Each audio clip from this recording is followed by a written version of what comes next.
भूमिका जो जनता ने तय की है, हम लोग सरकार में तो नहीं हैं, तो विकास का काम करना हम लोग की जिम्मेवारी नहीं है, हम लोग कर भी नहीं सकते हैं। हम लोग विपक्ष में भी नहीं हैं, हम लोग सदन में बैठकर सरकार की आलोचना करने के लिए भी नहीं हैं।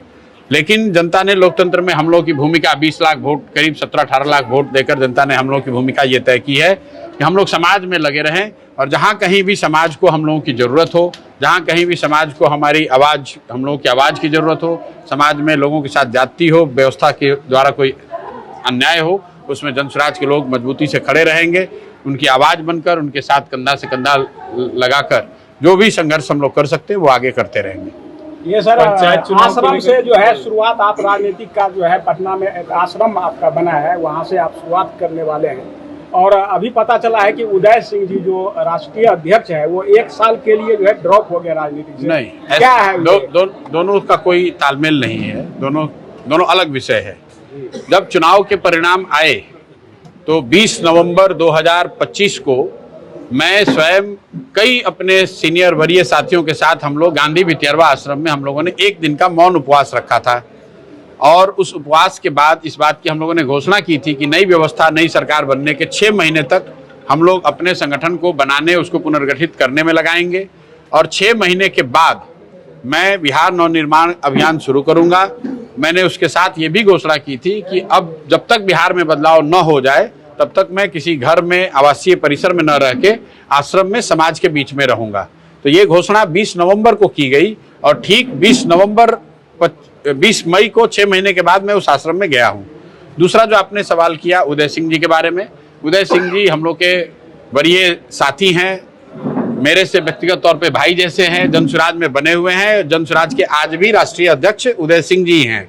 उन्होंने व्यक्तिगत कारणों से 1 साल के लिए ब्रेक लिया है, वो ठीक है, लेकिन वो जनसुराज में है, जनसुराज के राष्ट्रीय अध्यक्ष हैं और उसमें कहीं कोई परिवर्तन नहीं हुआ है। कहा जा रहा है कि बांकीपुर से आप खुद चुनाव के मैदान में उतरने वाले हैं। बांकीपुर से जनसुराज चुनाव लड़ेगा, इस बात को लेकर करीब करीब पार्टी में सहमति बन गई है। यहाँ पर भी लोगों से पूछा गया और कई मायनों में हम लोग ऐसा देखते हैं कि जो सरकार बनी है 6 महीने या 7 या 8 महीने के बाद होने वाले बांकीपुर के उपचुनाव को एक तरीके से सरकार के पहले साल के काम पर रेफरेंडम के तरह भी आप देख सकते हैं। तो जनसुराज ऐसा समझता है कि बांकीपुर में अगर कोई दल भाजपा को हरा सकता है तो वो जनसुराज ही है, क्योंकि राजद और कांग्रेस पिछले 40-45 वर्षों से वो सीट जीतने की बात तो छोड़ दीजिए, आधा मत भी लेकर नहीं आते हैं, बड़े मतों से हारते हैं। इस बार बांकीपुर की जनता का ये ऐसा विश्वास है, उनका ऐसा आह्वान है कि जनसुराज एक मजबूत साथी को उतारे ताकि भाजपा से वहां लोगों को मुक्ति दिलाई जा सके। अब कैंडिडेट कौन रहेगा ये तो पार्टी तय करेगी। आप क्यों नहीं लड़ना चाहते हैं सर? आप विधानसभा चुनाव के दौरान पार्टी को ये तो विश्वास था लोगों का, जो आप खुद एक जिम्मेदार व्यक्ति हैं और जिम्मेदारी उठाने का काम करेंगे, आप लेकिन आपने मना कर दिया तो ये ऐसा है परिणाम हुआ। ऐसा है, जिम्मेवारी उठाने के कई तरीके हैं। हर व्यक्ति जिम्मेवारी जो उठा रहा है वो चुनाव ही लड़े वो जरूरी नहीं है। 243 लोग चुनाव लड़े, लेकिन जनसुराज सिर्फ उन 243 लोगों के परिश्रम प्रयास से नहीं चलता है, तो हजारों लोगों के खून पसीना, उनके परिश्रम, उनके प्रयास से जनसुराज बना और खड़ा हुआ है। मेरी भी उसमें एक भूमिका है। उस समय पार्टी में मैंने इसका ऑलरेडी उत्तर दिया हुआ है कि उस समय की बाध्यता को देखते हुए मैंने चुनाव नहीं लड़ने का निर्णय लिया और पार्टी का निर्णय वो था। आगे जो पार्टी निर्णय लेगी वो किया जाएगा। पार्टी है कॉकरोच पार्टी, वो क्या देश में एग्जिस्ट होनी चाहिए? उसके कई प्लेटफॉर्म्स को बंद कर दिया गया है। भाई ऐसा है कि अभी जो जिस पार्टी की आप बात कर रहे हैं वो तो ऑनलाइन पर एक तरह से आप सोच सकते हैं एक कैंपेन किसी ने शुरू किया है, जिसमें हल्ला इसलिए हो रहा है क्योंकि उसमें 20 मिलियन के आसपास लोगों ने जाके साइन किया है, उस पेज को, इंस्टाग्राम को फॉलो कर रहे हैं। अभी कोई आधिकारिक तौर पे वो दल नहीं है, उस दल का कोई नीति नहीं है, उसका नेता कौन है, नीति क्या है, इसके बारे में जानकारी नहीं है किसी को।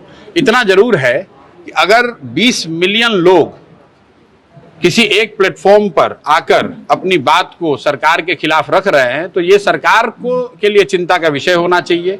ये दिखाता है कि समाज में कितनी बड़ी संख्या में लोग अभी की व्यवस्था से नाखुश हैं, आज की व्यवस्था में जो बेरोजगारी है, जो भ्रष्टाचार है, जो बच्चों को परेशानी है, युवाओं को जो परेशानी हो रही है, चाहे वो महंगाई हो, भ्रष्टाचार हो, सिलेंडर की परेशानी है, तेल का दाम बढ़ा हुआ है, खाद नहीं मिलने वाला है, लोग उससे घबराए हुए हैं।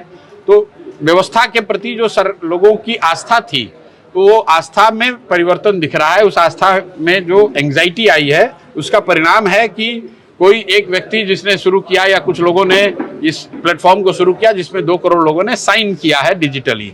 ये 29 में फर्क पड़ेगा, ये जिस तरह से ये मूवमेंट चल रहा है। अब ये तो भाई जो लोग चला रहे हैं भाई, लोकसभा चुनाव में व्यवस्था के खिलाफ जो असंतोष है वो तो धरातल पर है ही। वो आपको ऑनलाइन के एक प्लेटफॉर्म पर भी दिख रहा है। ऐसा नहीं है कि असंतोष नहीं है और उस ऑनलाइन प्लेटफॉर्म से असंतोष क्रिएट हो रहा है। असंतोष व्यवस्था में के खिलाफ लोगों में है, बेरोजगारी है, भ्रष्टाचार है। उसको प्रदर्शित करने का एक तरीका, एक प्लेटफॉर्म लोगों को मिला तो लोगों ने जाकर उसको साइन कर दिया।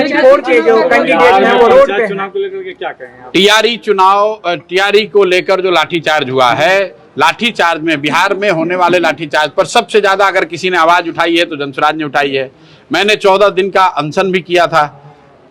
ये भी बताया था कि पिछले 4-5 वर्षों में सबसे ज्यादा लाठी अगर कहीं सरकार ने चलाया है लोगों पर, अपने लोगों पर, तो वो बिहार है।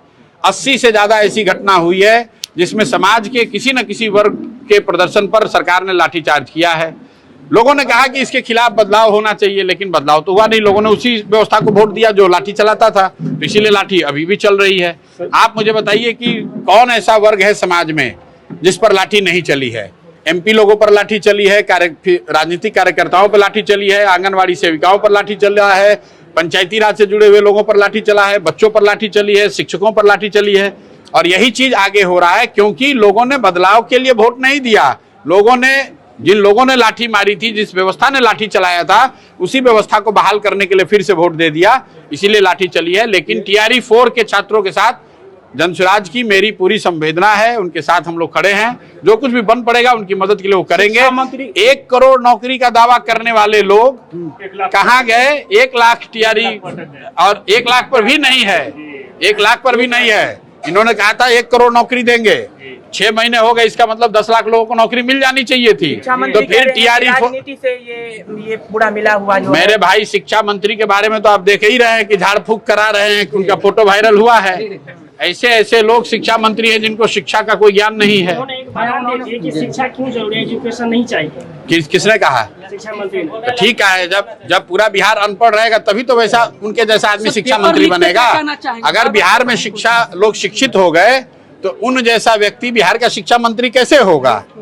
अगर उनको ऐसा लग रहा है कि शिक्षा नहीं होनी चाहिए तो अपने जो राजनीतिक मित्र हैं, आका हैं, उन लोगों को भी बताना चाहिए कि उनके मंत्री, विधायकों के, सांसदों के, मंत्रियों के बच्चे विदेशों में जाकर क्यों पढ़ाई कर रहे हैं। वो भी पढ़ाई छोड़ दें, वो लोग भी मजदूरी करने लगे।